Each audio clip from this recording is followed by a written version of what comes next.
Dobrý večer, ahojte. Jak by som začal? Som teda architekt, skončil som nedávno, takže takmer spolužiak. Mám za sebou Vysokú školu umelecko-průmyslovú v Prahe. No a keď som sa vrátil naspäť, tak mi tu stále chýbali nejaké veci a mal som ten pocit, že tá škola, ktorú som absolvoval, bola výborná. Bolo tam strašné kvantum mladých, dobrých ľudí, bol som taký opozdený študent trošku a bolo tam proste fajn. Doplňali sa tam ľudia, mali sme tam ľudí z rôznych ateliérov, animácia, voľná tvorba, design a veľmi dobre fungovala tá komunikácia medzi nami, navzájom sme si pomáhali, bolo to príjemné. Niečo také mi tu chýbalo.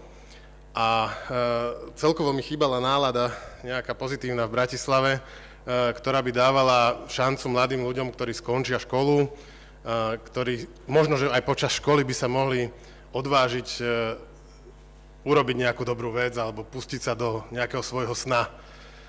Tak sme sa začali snažiť robiť nejaký priestor, poskytovať šance a zapájať nielen našu oblasť tvorby, v ktorej pracujeme, ale aj ďalších ľudí, ktorí robia rôzne iné veci. Ešte to dám na sekundu naspäť, tu je to asi vidno, že toto je asi 3 roky staré, kde sme mali predstavu, že zhruba takéto veci všetky by sme radi zapojili, aby sa títo ľudia z týchto rôznych bublín navzájom začali spoznávať.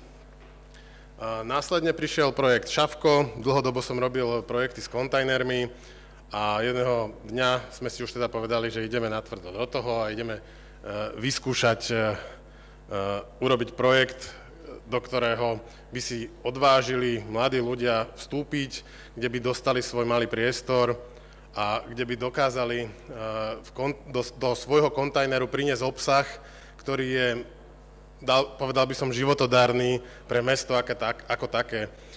Mám ten pocit, že to mesto na to, aby žilo práve vás, alebo ľudí, ktorí skončia školu, ktorí sú plní energie, nápadov a rôznych ďalších vecí, práve vás potrebuje. Neustále mám taký pocit, že tých šancí nie je veľa.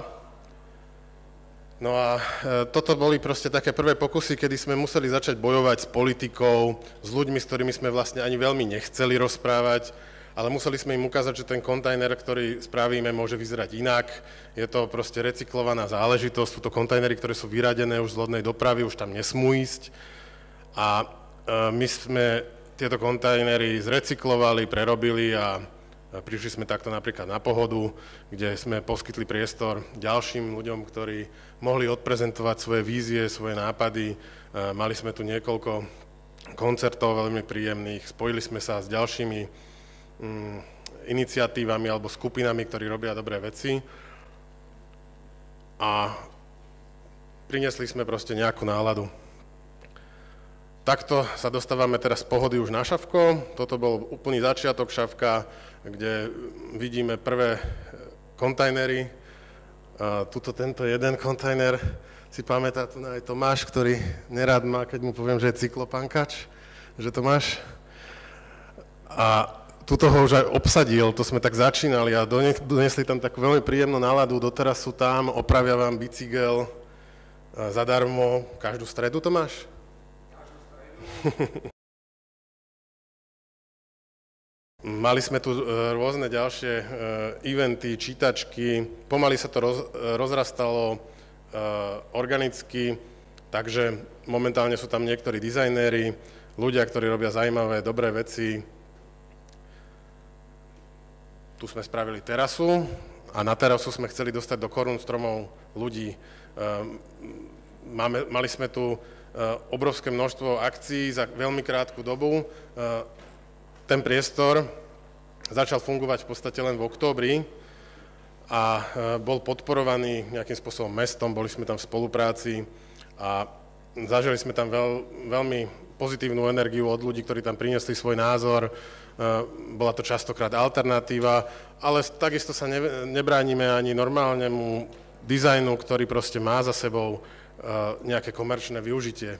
Čiže je to len priestor o tom, aby človek dostal za rozumnú cenu miesto, kde je viditeľný, kde není odstrčený na perifériu a kde si to jednoducho môže dovoliť, kde môže začať pracovať. Toto je Buffett Clothing, Miško Darila, tancovalo sa na šavku, ani sme nemuseli veľmi nikoho oslovovať, ľudia sa hlásili sami, prichádzali, proste máme tu veľmi veľa dobrých a tvorivých ľudí, ktorí chcú niečo spraviť s našim mestom, aby sa nám tu dobre žilo.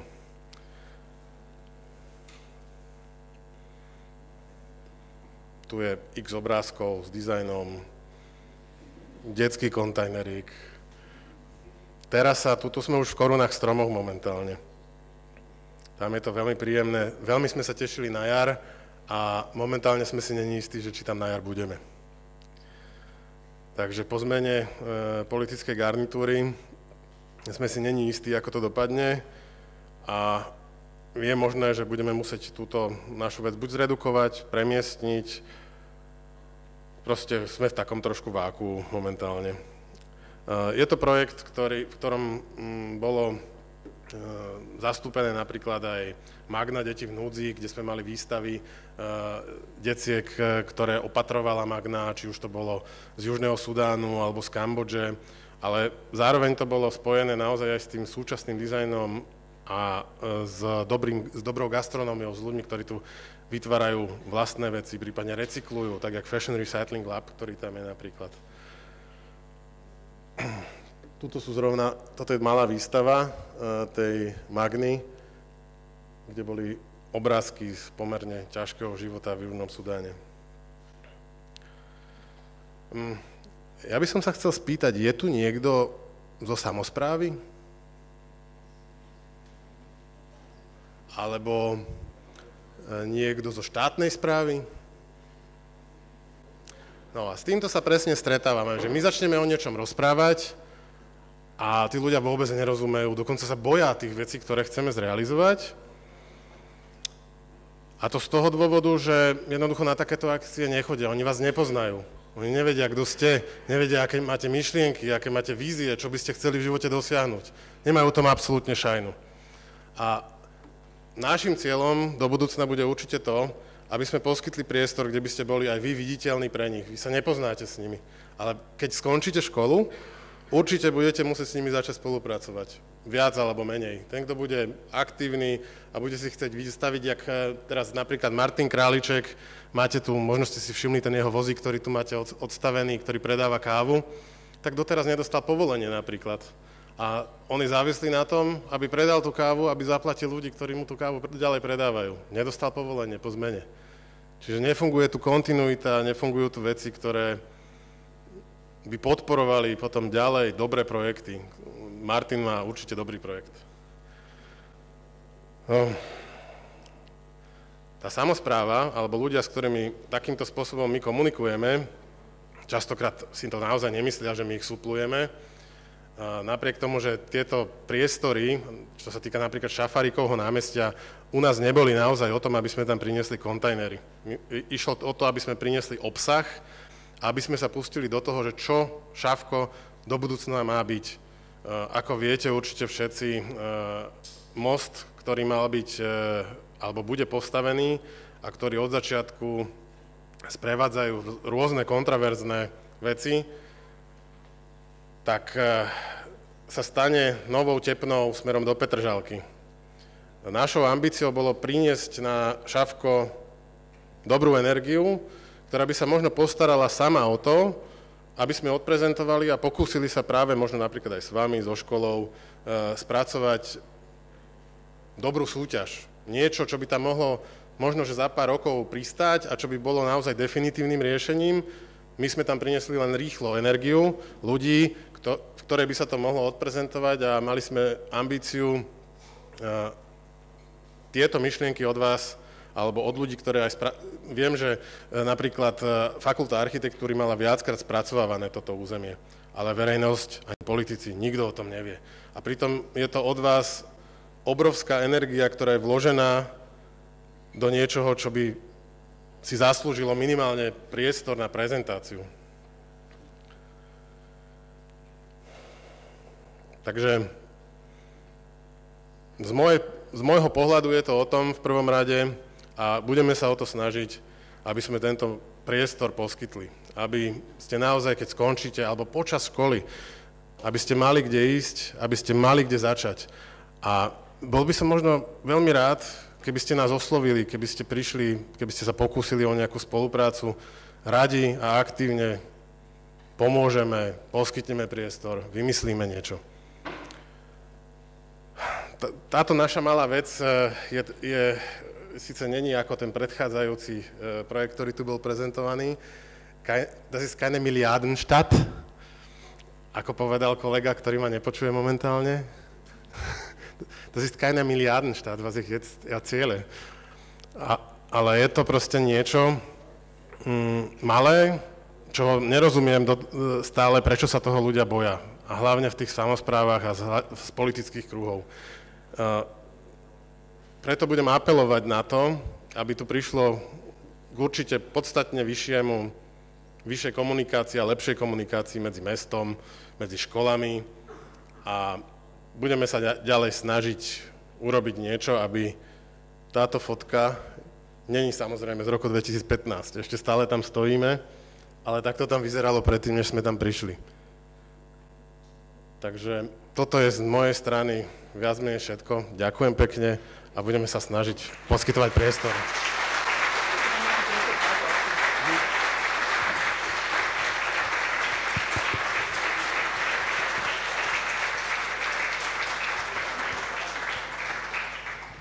Pýtam sa teba, Oliver, ešte jednu otázku, ktorá podľa mňa je veľmi dôležitá a nezaznela.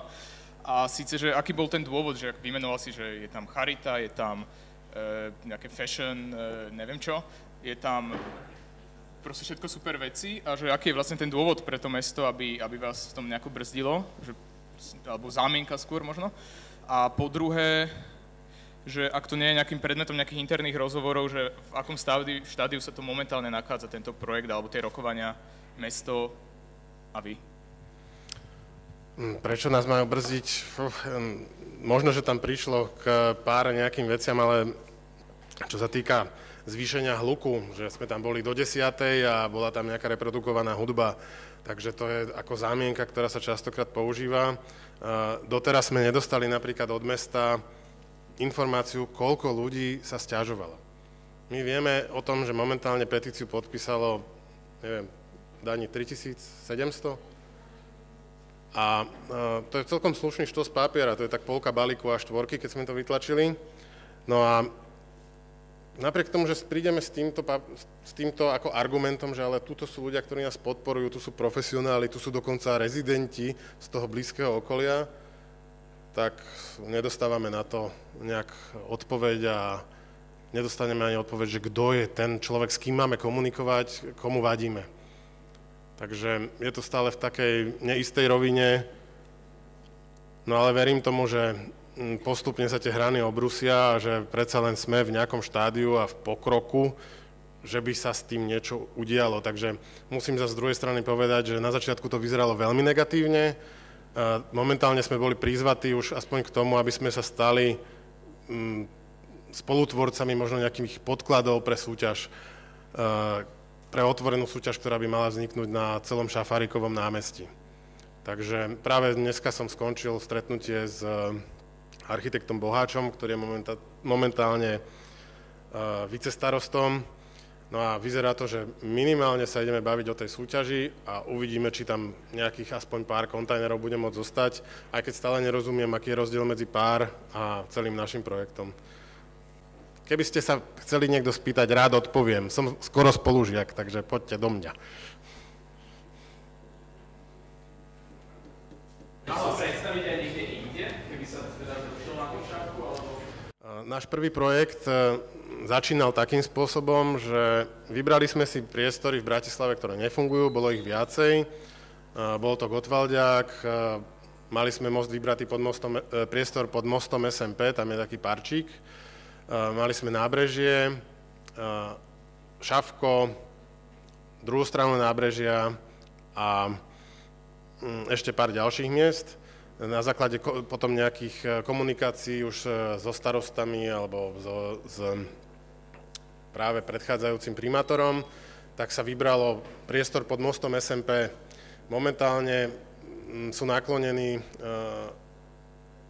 aj Staré Mesto, aj magistrát k tomu, aby sa náš projekt znova premiestnil tam, ale pre nás je to samozrejme obrovská záťaž z toho dôvodu, že ešte sme ani nezačali poriadne, to znamená v októbri sme to ukončili, skoro podobne. V októbri sme ukončili projekt a už sa máme presunúť s tým, že v decembri nás zavreli. Takže to je také naozaj frustrujúce. Uvidíme teda, ako sa ďalej posunieme ďalej. V každom prípade ten projekt je o tom a máme dneska stretnutie so všetkými prevádzkami alebo rezidentmi, ktorí sú v tých prevádzkach a týchto samozrejme tiež stalo obrovské množstvo energie a rozbehnúť niečo, čo už vyzeralo veľmi pozitívne a potom zrazu dostať po papuli, tak není to jednoduché, ale ideme ďalej. Ale na našej webovej stránke, keby si sa chcel pozrieť, tak tam máme spravenú celú animáciu nášho projektu pod mostom SMP, tá je asi 2,5 roka stará.